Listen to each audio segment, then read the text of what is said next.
Sir आपसे एक सवाल है कि आप लाइफ कोच हैं, आप इस तरह की बातें करते हैं लाइफ के मतलब, तो डिप्रेशन की वजह से मुल्तान में एक साइकोलॉजिस्ट ने अपनी बेटी को गोली मारने के बाद खुद को खुदकुशी कर ली, तो आप इसके मतलब क्या कहना चाहते हैं?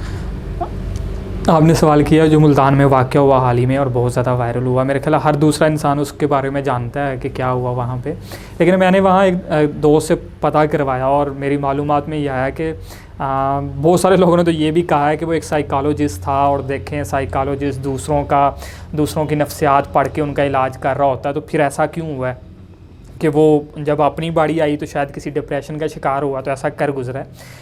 लेकिन मैंने जब पता करवाया, किसी से पूछा एक दोस्त के ज़रिए, तो उन्होंने मुझे बताया कि ऐसा बिल्कुल भी नहीं है कि उन्होंने ऐसा किया हो। असल में उनकी फैमिली में कुछ चल रहे थे प्रॉब्लम, लेकिन प्रॉब्लम ऐसे नहीं थे जिसकी वजह से वो कोई डिप्रेशन का शिकार हुए हों और फिर इस वजह से उन्होंने ये ऐसा रिएक्शन किया हो कि किसी को गोली मार दी या खुद ऐसा अमल कर लिया। ऐसा बिल्कुल भी नहीं है, बल्कि कहते हैं कि जब कोई लड़ाई झगड़ा चल रहा था फैमिली में, उसी बीच में उनकी बेटी कहीं दरमियान में आई तो वो गोली उनको लगी, उनकी डेथ हुई, तो उसको देख के उन्होंने फिर बाद में कुछ ऐसा कर लिया जिसकी वजह से अपनी जान ले ली।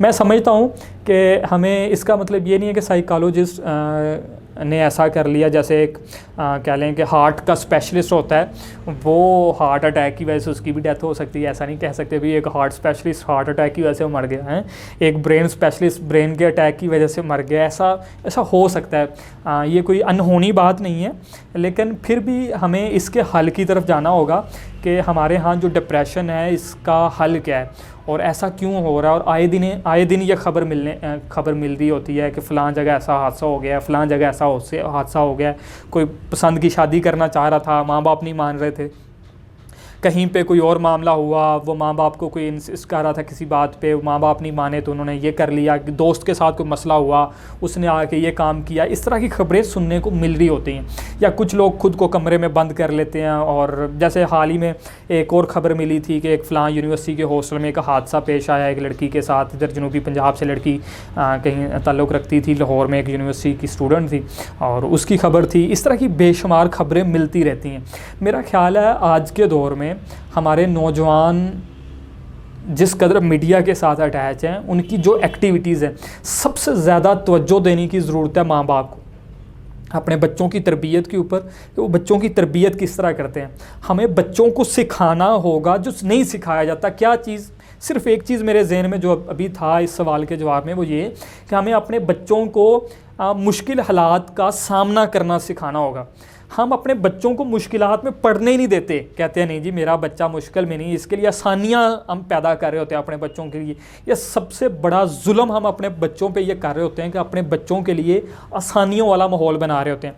हमें अपने बच्चों को खुद मुश्किलात से गुजारना चाहिए ताकि वो ट्रेंड हों उनकी ज़िंदगी में। जब कभी कोई मुश्किल पड़े तो वो इस तरह का कह लें कि स्टेप ना उठाएं, वो इस तरह का निचला कदम ना उठाएं, बल्कि वो उसका सामना करने वाले हों, वो जानते हों कि मैंने इस मुश्किल को हल कैसे करना है, वो अपनी मुश्किल को आसान करने का फ़न रखते हों।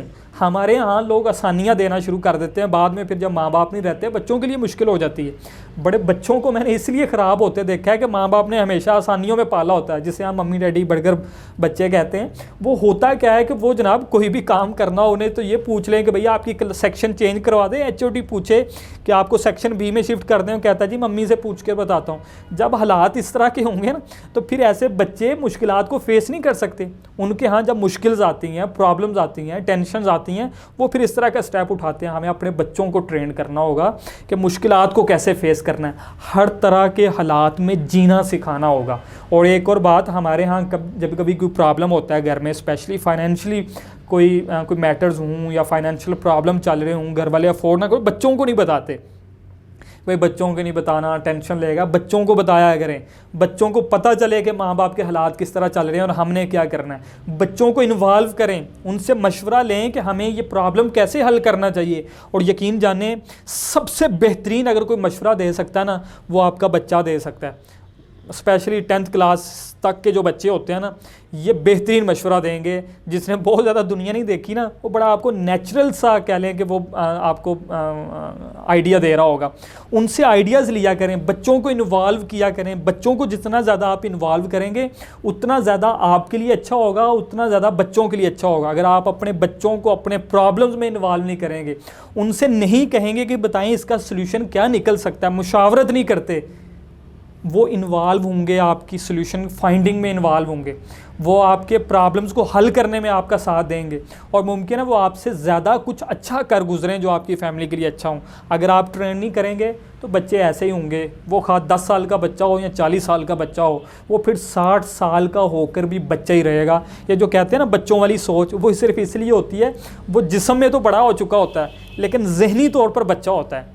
हमें अगर बच्चों की ज़हनी तौर पर नशोनुमा करनी है, उनकी तरबियत करनी है, फिर उन्हें मुश्किलात से गुजारना होगा। और एक आखिर में एक चीज़ ज़रूर कहूँगा, हमारा दोस्तों के साथ उठना बैठना होता है। जिन जिन लोगों जो आपका हल्का अहबाब, आपके फैमिली मेम्बर्स, आपके क्लास फेलो हैं, आपके टीम मेम्बर्स हैं, उनके साथ अच्छे से रहें, एक दूसरे की बात को सुने, एक दूसरे के साथ इस तरह का ताल्लुक़ बनाएं कि दूसरे के साथ जब कभी कोई प्रॉब्लम आए तो वो आपके साथ शेयर कर सके। हमारी सोसाइटी में अच्छे दोस्तों की कमी हो गई है, अच्छे लिसनर्स की कमी हो गई है, कोई बात सुनने वाला नहीं रहा। यहाँ तो माँ बाप इतने बिजी हो गए हैं कि माँ बाप बच्चों की बात नहीं सुनते।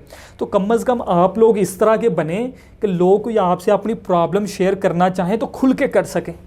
ऐसे उस्ताद बने कि लोग, बच्चे आपके साथ हर तरह का प्रॉब्लम शेयर कर सकें और वो कंफर्टेबल फील करते हो आपके साथ अपना प्रॉब्लम शेयर करना।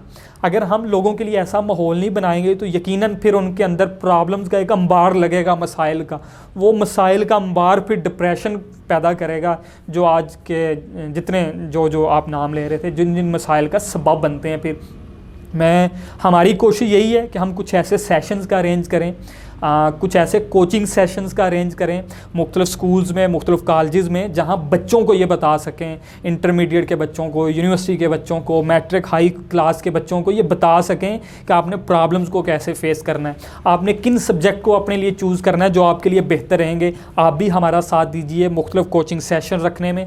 अगर आप अपने स्कूल या कॉलेज या यूनिवर्सिटी में कोई कोचिंग सेशन रखना चाहते हैं, डिप्रेशन से कैसे बचना है, गोल सेटिंग कैसे सीखनी है, टारगेट सेट करना, अचीव करना कैसे सीखना है, टाइम मैनेजमेंट कैसे सीखनी है, अपने प्रॉब्लम का हल कैसे तलाश करते हैं, ये सब कुछ अगर आप भी सीखना चाहते हैं, इसके लिए सेशन रखें। सिर्फ अपने लिए नहीं, अपने दोस्तों के लिए, अपने उन प्यारों के लिए, अपने उन अजीज़ों के लिए जिनसे आप मोहब्बत करते हैं, ताकि वो कोई ऐसा स्टेप, कोई ऐसा कदम ना उठाएं जो उनके लिए ख़तरनाक साबित हो, या आपके लिए। अपने प्यारों की जान की हिफाजत कीजिए और उनकी कोचिंग कीजिए और करवाइए। हमारे लायक कुछ हो तो हम हाज़िर होंगे इंशाल्लाह। किसी स्कूल, कॉलेज, यूनिवर्सिटी में आपको कोचिंग सेशन हो तो हम फ्री में इंशाल्लाह अवेलेबल होंगे। बहुत शुक्रिया, अपना ख्याल रखिए।